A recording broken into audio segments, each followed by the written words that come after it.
Mark, what happened here with Apple TV? It seemed like such a cool product. It seemed pretty flashy at the time, but now 5 years in, 5 generations in rather, still not so popular.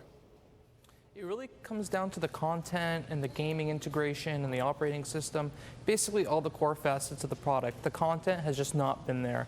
Apple is offering content through apps such as Sling or PlayStation Vue, but it doesn't have its own service. They planned on integrating the Apple TV into the cable box network by actually making the Apple TV a cable box where people can plug in their cable or satellite line and then put an Apple interface atop of that. They also planned a skinny bundle service, so between $30 and $40 a month, you can get whatever channels you want live to your TV. But instead, they're really relying upon an app store and content from iTunes right now. It's almost like a gigantic iPhone or iPad screen on your TV screen instead. Mark, to what extent is this a lack of talent? They don't have the right people helming this part of the business.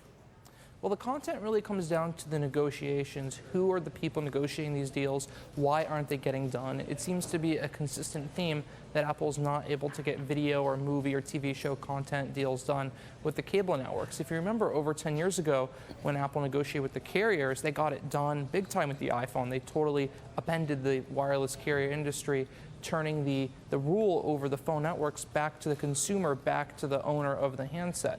They did this with music and iTunes as well, but the opportunity to really reinvent the cable and satellite TV industry has not been taken advantage of to the company to date. Mark, what exactly then is the competition in terms of beating out? Who's using the smart TVs? Because obviously, it's a very popular product, and I feel like there's just, they haven't really been able to find their niche, right? Like I've got an LG Smart TV, it works fine, even though, I'm not an Apple guy. My roommate's an Apple guy, he uses it fine. So it feels like it doesn't have that same sort of like customer kind of specialty to it. We're seeing a really fast pace of innovation in the TV space from companies like Amazon and Roku, who are each coming out with several updates to their TV boxes on an annual basis.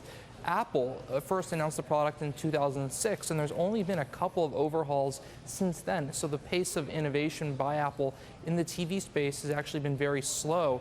And at the same time, they're really talking up the industry. They're talking about coming out with new versions. They're really playing up the importance of the living room, yet they're not delivering there. In terms of a fan base for the Apple TV, no, there is nothing like the iPhone. But perhaps if they really innovated there and did something radically new, like they did in the iPhone space, the tablet space, and even the smartwatch space, maybe there would be some more talk about how many fans are in the TV space for Apple products.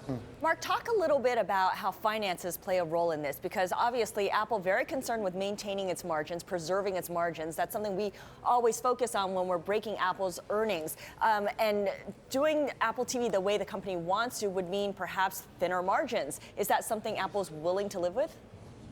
No, Apple is very allergic to reducing their margins. They really want to be around that corporate average of 36% margins.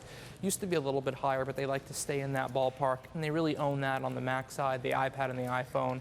We don't know what the Apple Watch margins are because they don't really reveal those details, but they like to stick to those. The current Apple TV uses a processor that was first released in 2014, and that processor isn't fast enough to crank out 4K, higher resolution video, better gaming performance. And they did that in order to keep the costs and margins down. So they get their big cut, and the consumers don't pay more than $150 for the entry-level model. As time goes by, the technology is able to be fit to smaller sizes and actually cost less. So we're hearing that Apple's working on a new version of the Apple TV with a faster processor that enables more vivid colors through a process called high dynamic range video, as well as 4K, which is about twice the resolution of standard 1080p.